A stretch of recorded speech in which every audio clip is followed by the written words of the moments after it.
Hello students. बच्चों, आज हम बात करेंगे applications of the trigonometry. Class 10th का ये चैप्टर है और बहुत ही अच्छा और बहुत ही इम्पोर्टेंट चैप्टर है by the point of view of the examinations. कुछ सीखने के लिए, कुछ समझने के लिए और आगे फ्यूचर में यूज करने के लिए एक ऐसा चैप्टर है जिसको कि आपने पढ़ना ही पड़ेगा। बहुत आसान सा है अगर आपको दो बातें समझ में आ गई, और बहुत मुश्किल है अगर वो दो बातें समझ में नहीं आई। तो मैं आपको वो बताऊंगा कि वो दो बातें क्या है जो कि आपको समझना बहुत ज़रूरी है। ठीक है, पहली बात तो डायग्राम कैसे बनेगा। डायग्राम क्वेश्चन के अकॉर्डिंग होगा। क्वेश्चन अगर समझ में आ गया तो आप डायग्राम बना सकते हैं।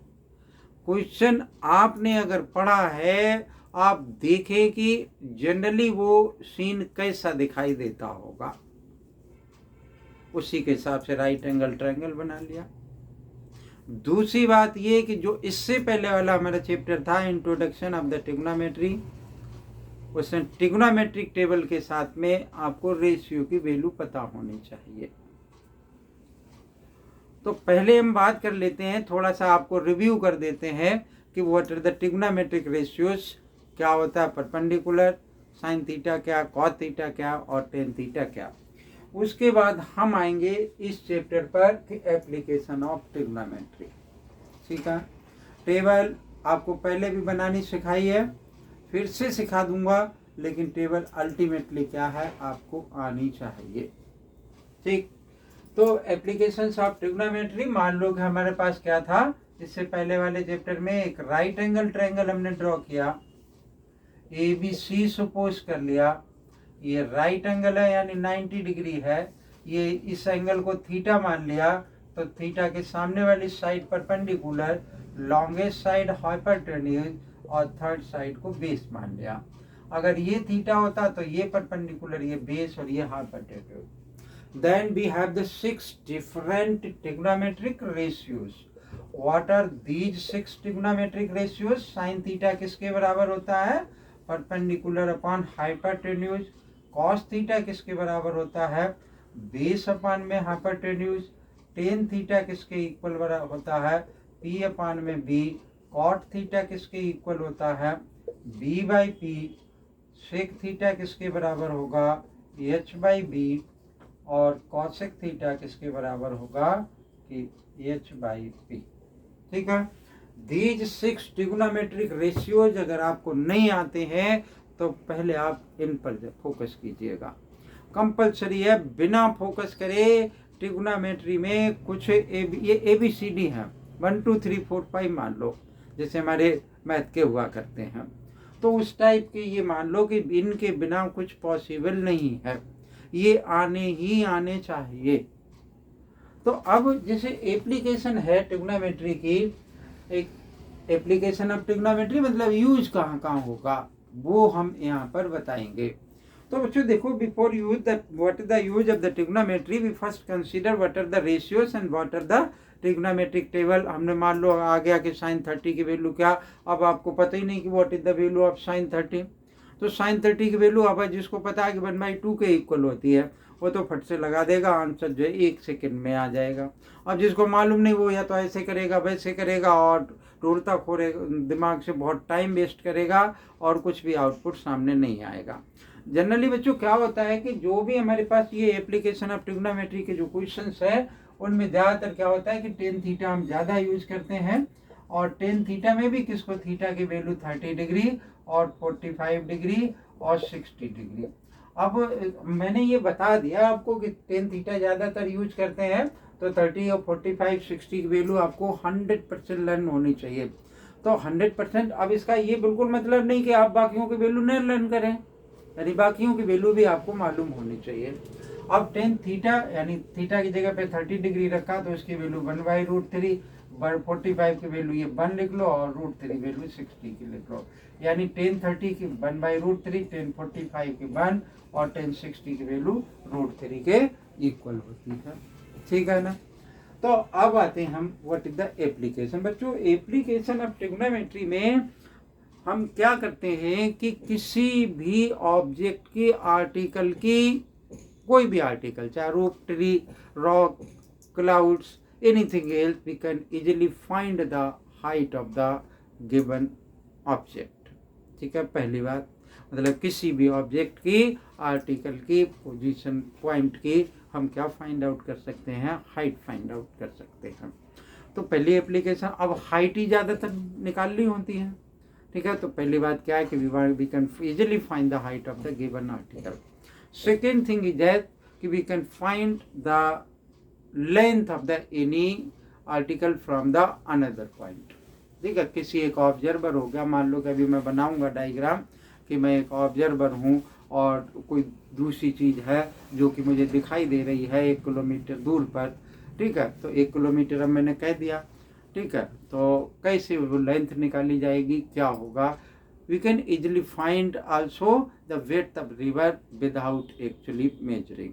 ठीक है, तो ये सब चीज़ें हैं जो कि अब आप कह सकते हो कि हाइट ऑफ द स्टार्स, तो स्टार्स की भी इवन बच्चों हाइट निकाली जा सकती है, बट उसके लिए हमें क्या चाहिए, किसी और चीज़ की ज़रूरत पड़ेगी, हो सकता है कि वो हमारे पास ना अवेलेबल हो।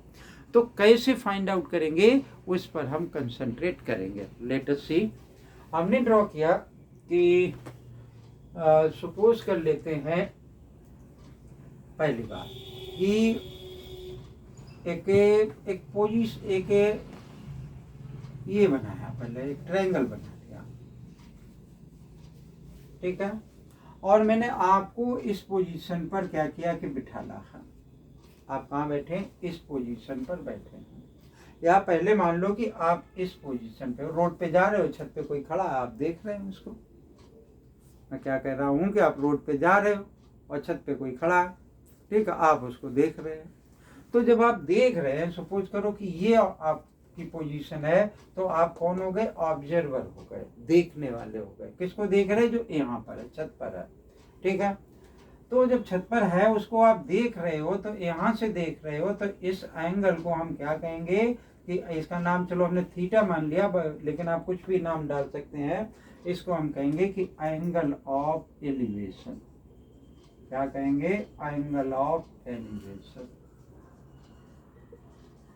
ठीक है, ऐसी क्या है कि सपोज करो कि आप यहाँ पर हैं और इस पॉइंट को देख रहे हैं। मान लो कि आप छत पे बैठे, रोड पे कोई कार आ रही है, तो रोड पे अगर कोई कार आ रही है तो आप उसको ऐसे देखेंगे, तो जब हम पलक उठा करके ऐसे करके देखें तो एंगल ऑफ एलिवेशन बनता है, और जब पलक झुका करके नीचे देखें तो हम क्या बनाएंगे, एंगल ऑफ डिप्रेशन बनाएंगे। यानी एंगल ऑफ डिप्रेशन क्या होगा, ये वाला जो एंगल है इसको हम कहेंगे angle of depression, angle of depression. ठीक है, अब एंगल ऑफ डिप्रेशन ये पैरेलल लाइन है इसके, और तो ये एंगल इसी एंगल के इक्वल हो जाएगा। मतलब यहाँ पर भी एंगल अगर दे रखा तो कहाँ पहुँचेगा, यहीं पर पहुँचेगा। अब जिस लाइन से देख रहे हैं उस लाइन को हम क्या कहेंगे, लाइन ऑफ साइट कहेंगे, लाइन ऑफ साइट। इसको हम क्या कहेंगे, लाइन ऑफ साइट कहेंगे। ठीक है, तीन चीजें हुई, angle of elevation, angle of depression, line of site. ठीक, तो अब देखो सपोज ये 90 डिग्री का है, एक क्वेश्चन के फॉर्मेट में पहुंच जाते हैं। ठीक है, एक क्वेश्चन के फॉर्मेट में मान लो कि आप क्या देखने गए, कुतुब मीनार देखने गए। ठीक, कुतुब मीनार देखने गए तो कुतुब मीनार कैसी है, ऐसी खड़ी हुई है, सीधी स्ट्रेट, ऐसी तो खड़ी हुई है। ये बना ली हमने टावर, मान ली कुतुब मीनार मान ली। आप यहाँ पर पहुंचे और ये दिखाई देनी शुरू हो गई। आपने कहा कि ये इसका टॉप है और आप इसको यहाँ से देख रहे हैं, और जब देख रहे हो तो एंगल ऑफ एलिवेशन यानी ये जो एंगल बना रहे हो वो कितने डिग्री का बना रहे हो, हमने मान लिया कि ये आप 45 डिग्री का बना रहे हो। और कुतुब मीनार से आप कितनी डिस्टेंस पर खड़े हुए, हमने मान लिया कि आप 20 मीटर की डिस्टेंस पर खड़े हुए, तो ये एंगल 90 डिग्री का होगा, क्योंकि टावर जो है कुतुब मीनार ऐसी वर्टिकल है। ओके, एक सरफेस पर क्या होता है, कोई भी चीज जो है वो वर्टिकल है, वही परपेंडिकुलर होता है, वो एंगल 90 डिग्री का बनाया करता है। तो ये 90 डिग्री का एंगल हो गया। अब हमसे क्या कहा जा रहा है कि you have to find the height of the tower और द कुतुब मीनार। कुतुब मीनार की आपको क्या फाइंड आउट करना है कि हाइट फाइंड आउट करनी है। तो आपको क्या देखना है, बहुत ध्यान से जाने इस बात को। ABC ये लिखा, हमने लिख लिया कि let AB be the height of the tower या Qutub Minar. Qutub Minar is also a tower, tower consider कर लेते हैं। यहाँ से खड़े होकर के आप यहाँ देख रहे थे और 45 डिग्री का एंगल बना रहे थे। अब इसमें हमें क्या चीज़ें मालूम है, एक तो ये एंगल और दूसरा ये मालूम है।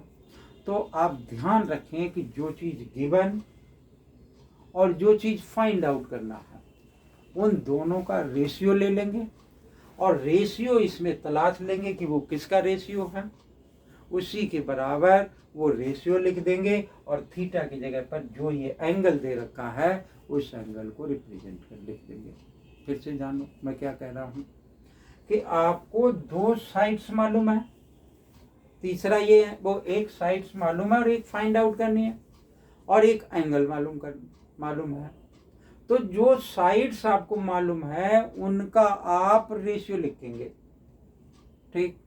अब वो रेशियो देखेंगे यहाँ पर कि वो PYH आया, BYH आया, PYB आया, BYP आया, क्या रेशियो आ गया। अब तो मान लो ये आ गया, सपोज कर लो 1% ये आ गया, तो ये BYH आया, ठीक है। BYH आया तो BYH किसके बराबर, कॉस थीटा के, और थीटा बराबर आप क्या रख दोगे, ये रख दोगे 45 डिग्री का, ठीक। तो हमें दो साइडें, वो एक साइड और एक एंगल मालूम होगा या दो साइडें मालूम होगा, यानी दो चीज़ें हमें इस एक ट्रायंगल में जरूर मालूम होगी, तभी हम बाकी सारे पार्ट्स फाइंड आउट कर सकते हैं, अदरवाइज हमसे फाइंड आउट नहीं होंगे। तो कैसे होगा जान लेते हैं। हमने क्या माना कि let H be the AB with the height of the tower. तो हमने लिखा कि इन ट्रायंगल ABC, ठीक है। हमें जो चीज़ निकालने और जो दे रखे उसमें कोई सा भी रेशियो ले लें। हमने रेशियो ले लिया AB अपान में BC is equal to AB upon में BC, यानी परपेंडिकुलर अपान में बेस, यानी परपेंडिकुलर अपान में बेस। परपेंडिकुलर अपान बेस में किसके बराबर है, tan थीटा के। अब थीटा कितना दे रखा है यहाँ पर 45 डिग्री का, ठीक है। आपको सर परपेंडिकुलर अपान बेस क्यों नहीं लिखा, तो AB is also A perpendicular and BC the base. तो अब इसकी वैल्यू क्या आ गई कि H डिवाइडेड बाई 20, tan 45 की वैल्यू बन गई equal, H is equal to कितना आ गया, 20 मीटर आ गया, ठीक है। यानी हाइट भी इसकी 20 मीटर आ गई। अब देखो, हो सकता है आप हमसे ये भी पूछ सकते हो कि सर आपने BC अपान में AB क्यों नहीं लिया। तो BC अपान में AB लेंगे तो क्या आ जाएगा, हमारा कॉट थीटा आ जाएगा। कॉट थीटा में 45 डिग्री में उसमें भी बन होता है। तो आंसर क्या आएगा, चाहे आप ये अपान ये ले या ये अपान में ये ले, ratio will be change, and whenever ratio will be changed then angle will be changed, ठीक है। रिजल्ट सेम आएगा। तो हम क्या जान रहे हैं यहाँ पर कि पहला हमारा काम ये कि जो भी क्वेश्चन दे रखा हो आप उसको पढ़ें बहुत अच्छे से, ठीक है ना। फिर देखें कि वो चीज़ जो कि हम पढ़ रहे हैं वो कहाँ पर और कैसी दिखाई देगी, उसके हिसाब से क्या करें कि उसका फिगर बनाएं। फिगर बनाने का मतलब आधा काम हो गया आपका। अब आप क्वेश्चन 50% कर सकते हैं। अगर 4 नंबर का क्वेश्चन है और फिगर आपने सही बनाया तो आपका 1 नंबर कंफर्म होगा, ठीक है।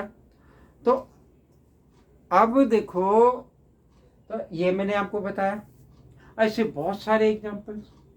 इन एग्जाम्पल्स के साथ में आप क्या कर सकते हैं कि आगे के, जैसे ये मैंने लिख रखा कि इंट्रोडक्शन, तो सपोज कर लो कि आप कहो हमसे कि सर जी ये आपने फाइंड आउट किया, तो मैं तो आपको बोल रहा हूँ कि 3 साइडों में से एक साइड और एक एंगल, या तो ये एंगल या फिर ये एंगल, ठीक। For the video and copy it, then we have write another example for you.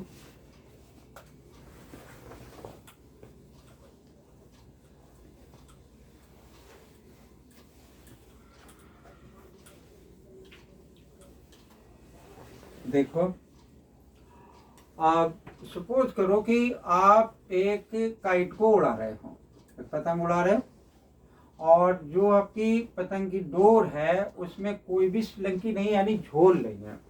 आप यहाँ खड़े और आपकी काइट की पोजीशन ये, ठीक। अब काइट की पोजीशन ये तो आपने कहा कि जो लेंथ ऑफ द रोप है वो हमने मान लिया कि 15 मीटर हो गई अभी तक, और जो एंगल बना रहा है काइट के साथ में वो कितने डिग्री का, 30 डिग्री का। तो हमने कहा कि हाइट ऑफ द काइट बताओ, तो A B C, height of the kite क्या है, ये है, तो इसको मैंने क्या एच सपोज कर लिया, ठीक।